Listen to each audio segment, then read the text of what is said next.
Hi there, this is Rich Grof from RG Performance Sales Coaching. I am glad to be talking to you today, and if you're sitting here, you are a mortgage broker that is just starting the business and wondering what to do. So I want to make it really clear what you need to be focusing on so you're not wasting a lot of time, a lot of money, and a lot of effort on trying to get your business going. So let's talk about the basics about how to get your mortgage broker's business started effectively. Oh yeah. Can't forget this one. Cold calling. Now, if your stomach just went into your mouth and you'd rather throw up than me talk about cold calling, I am with you 100%. I understand that completely. I would rather not have you do cold calling. However, some people feel compelled and they believe it will work, and it does.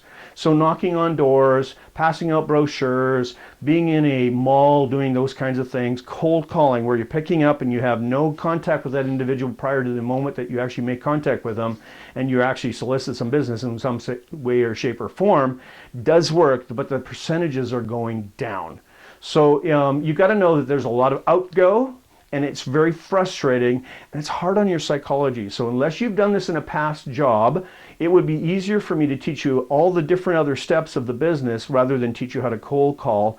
And honestly, I don't spend a lot of time on cold calling with my clients because it is very, very, very difficult to master the process. Now, if they tell me I want to do cold calling, I will help them. I know how to do it. I have done it, and it does work. And so you got to know that, depending on the industry and how good you are at it, you're going to get some valuable some clients out of that. However, if it's not one of your first strategies, I can totally understand. But you've got to think about it from this perspective. If you bang on enough doors, sooner or later you're going to be in the right place at the right time for somebody who wants to do something today.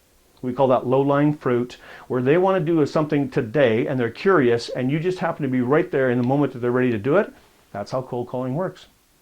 You can't talk people into doing major purchases or major things with their finances, but if you're right there when they're thinking about it and you just happen to be standing there in the moment, you may be the person that they work with, especially if you know what you're doing when it comes to actually pulling the rest of the process or sales process through. So cold calling is not impossible.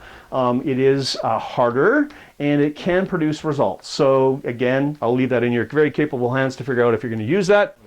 This has been Rich Grof from RG Performance Development. My goal here was today that you would get an overview about how to start your business so that you're not making costly mistakes. Please check out our website because there's more free information there than you may think. And if you've got some questions, you know how to reach us. You can just contact us through the website, and that'd be awesome. Please check out the other videos. We're going to continue this session in parts 2, 3, 4, and 5 as we go forward. I'm not sure if there'll be 5, but we're going to continue this so that every time that you turn around, there'll be another video here for you to look at. It's been my pleasure. Have yourself a fantastic year.